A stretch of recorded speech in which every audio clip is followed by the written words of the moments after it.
Bonjour à tous et bienvenue dans le deuxième numéro de la Minute Pédagogique de cette saison. Je suis ravi de vous retrouver pour vous proposer un accompagnement pédagogique autour du spectacle Barbaresque, mis en scène par Christophe Piré, dont vous aviez pu découvrir une étape de travail l'année dernière lors du cabaret de curiosité. Pour vous accompagner dans le travail autour de ce spectacle, je vais tout d'abord proposer un rapide éclairage sur la compagnie, puis je vous donnerai les lignes directrices du projet Barbaresque. Enfin, j'explorerai avec vous quelques pistes pédagogiques à mettre en œuvre avec vos élèves afin de préparer la sortie au spectacle et travailler autour de la pièce de retour en classe.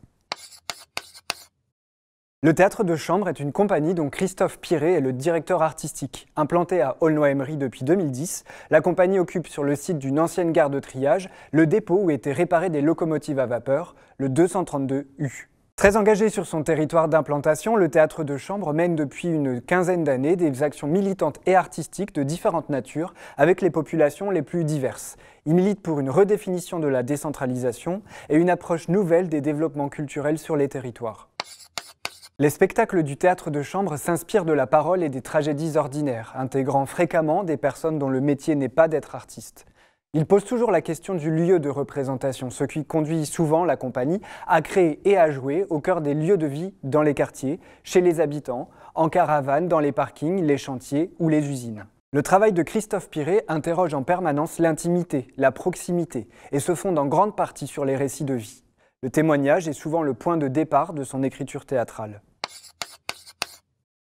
Dans Barbaresque, Christophe Piré s'intéresse aux phénomènes migratoires d'hier et d'aujourd'hui et pose également la question des migrations à venir. Vers quel pays irions-nous si tout d'un coup nous devions fuir ? L'immigration en provenance d'Algérie constitue le point de départ de sa recherche, d'une part parce que le Théâtre de Chambre est associé au Théâtre de Béjaïa et d'autre part parce que le département du Nord et notamment l'Avesnois ont été une terre d'accueil de l'immigration algérienne. Comme souvent dans le processus de création de la compagnie, ce point de départ a donné lieu à des expérimentations, des rencontres, des interviews et des voyages en France et en Algérie.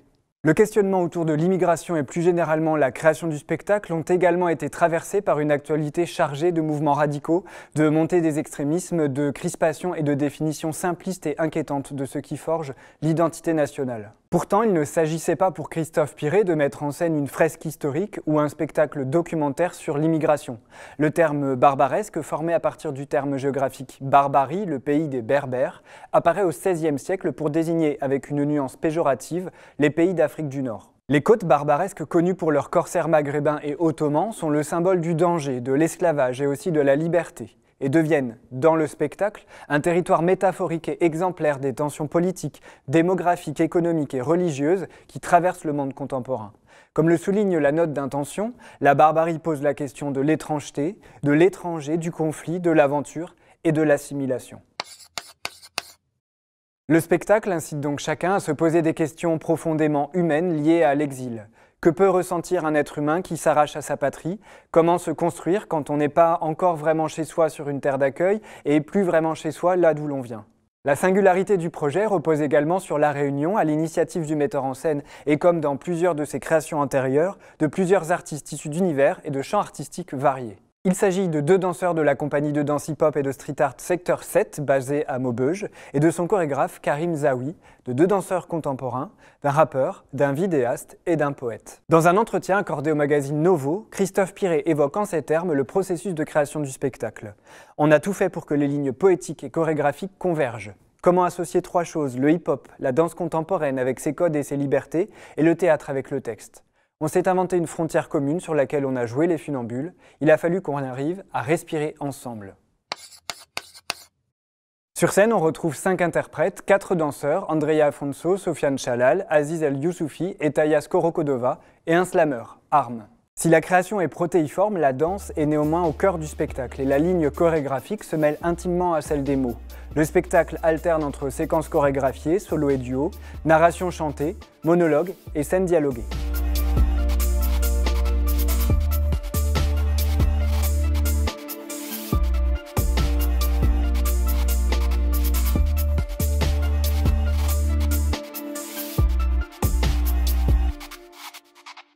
Les 5 protagonistes sont en partance, comme poussés par une nécessité de mouvement et traversés par leurs doutes, leurs questions et leur héritage. Un échafaudage, seul élément de décor, leur sert de lieu de rassemblement, d'habitation éphémère. Dans la note de scénographie, Christophe Piré définit l'échafaudage comme un espace tendu vers le ciel pour tenter de regarder l'horizon de plus haut, s'affranchir d'une réalité qui englue l'espoir, pour regarder nos passés individuels et collectifs avec une plus grande perspective, pour agrandir la maison, ajouter un étage pour accueillir les familles perdues. Le texte, écrit par Félix Jousserand, poète et slameur passionné de politique, est lui aussi protéiforme. Il ressemble à un conte autant qu'à un collage poétique, à une narration naturaliste et intime autant qu'à une chronique épique. De son propre aveu, l'auteur joue avec les frontières et les codes. Le spectacle trouve son unité visuelle dans le travail du vidéaste Guy Kiansen, dont les vidéos enregistrées ou tournées en direct constituent un véritable fil directeur. Son travail plastique donne une dimension poétique aux images qui n'ont donc pas d'enjeu documentaire ou réaliste. Qu'elles donnent à voir un bateau pris dans la tempête, une carte routière ou les visages des interprètes, les vidéos ont une forte dimension picturale. Enfin, la musique électronique qui accompagne les voix sonorisées des interprètes et les passages dansés rythme le spectacle et lui donne une coloration urbaine. Dans cette dernière partie, je vais vous proposer plusieurs pistes pédagogiques afin de travailler autour du spectacle avec vos élèves. Dans un premier temps, voyons comment vous pouvez préparer la classe avant d'assister à la représentation. Vous retrouverez l'ensemble des documents ressources évoqués dans cette partie, dans les références pédagogiques, sur la page de cette émission sur le site du Phénix.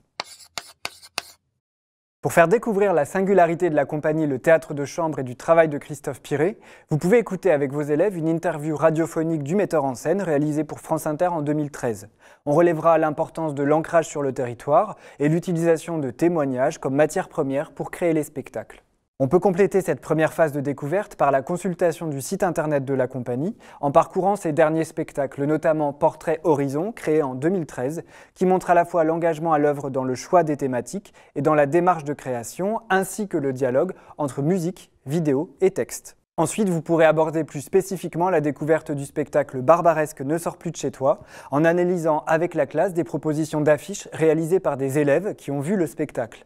Les 4 affiches, téléchargeables dans les références pédagogiques, permettent de réfléchir au titre et aux sous-titres du spectacle, de découvrir les thématiques qui le traversent et de deviner sa dimension pluridisciplinaire. Dans une dernière phase de sensibilisation, je vous propose de travailler sur des extraits du texte du spectacle écrit par Félix Jousserand.